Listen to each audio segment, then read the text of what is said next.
So my favorite thing about working with my clients is that I get to observe their progression. Over the years, I get to witness people begin to thrive. Their relationships shift and we're becoming more empowered. So, one of the things I did see kind of across the board is that people were asking, why don't I fit in this environment? Why do I no longer resonate with these particular people? It's almost like in each and every one of their journeys, there was this quantum leap that was taken.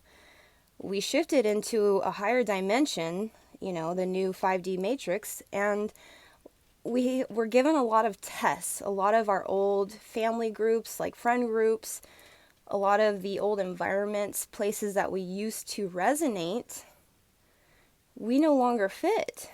And I had a few people asking me, is it just wrong that I exist now? I mean, everything I do is being analyzed and just being made out to be wrong. I no longer can have good conversations with the people that I love, and there's no longer this recognition. So I realized that we do need to just accept the truth that we don't fit in. So what happens when you do the work? You ask yourself those scary questions, those loaded questions. You do the meditations. You walk through endless lands and forests and deserts, seeking, asking. So when you come into contact with somebody that hasn't mirrored you in those experiences, hasn't done their own work, they create somewhat of a disconnect, a non-resonance. I remember once living out in the forest, I would come down the mountain sometimes to get, supplies. One particular day, I was noticing a truck with a trailer. Its chains had come undone and were creating sparks all the way down the road. So it lit up about 5 or 6 bushes along the way and created a fire. Now, mind you, I was on my way to get water, so I had my water jugs, but they were pretty much empty. So I realized that this was going to be a situation that, I'm going to need help with, but I'm going to do my best to take care of it right now.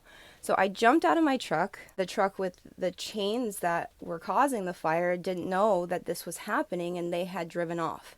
So I'm standing there in the middle of a forest with a bunch of fires that are beginning to ignite. And this was in a very specific area that had just suffered a huge, massive wildfire. So I was terrified. So anyway, long story short, I ended up doing my best to get all of these fires out with the water that I had and the moccasins that I was wearing. I got burnt up, but I was very gracious when I saw the fire department come down the road and take care of it. And they basically were like thanking me, and I went along my way. So fast forward, in my friend group, I start to get wind that there's a rumor that Danielle started a fire.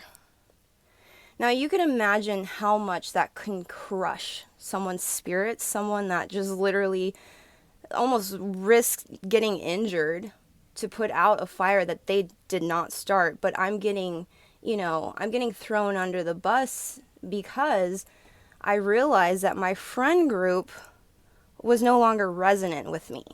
And that's what happens. We have to be really honest with ourselves. It's not like an ego thing or an arrogance thing, like you're better. It's just like a reality check. Are the people around me supporting me? Are they meeting me halfway?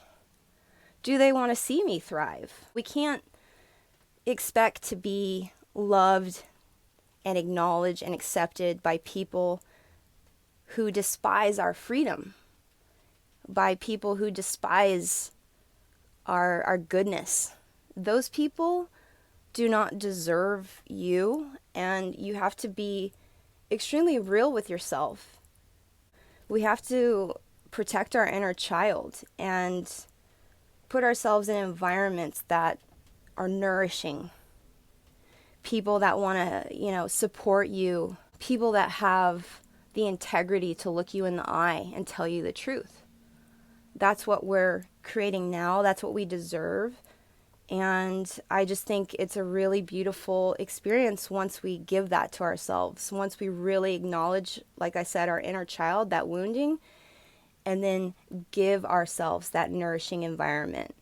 And sometimes it takes being alone until you can resonate with specific people that will meet you on that level. But until that happens, you can still meet yourself halfway. And you can be the one to recognize yourself and acknowledge your own goodness. And that's going to bring you so much more peace.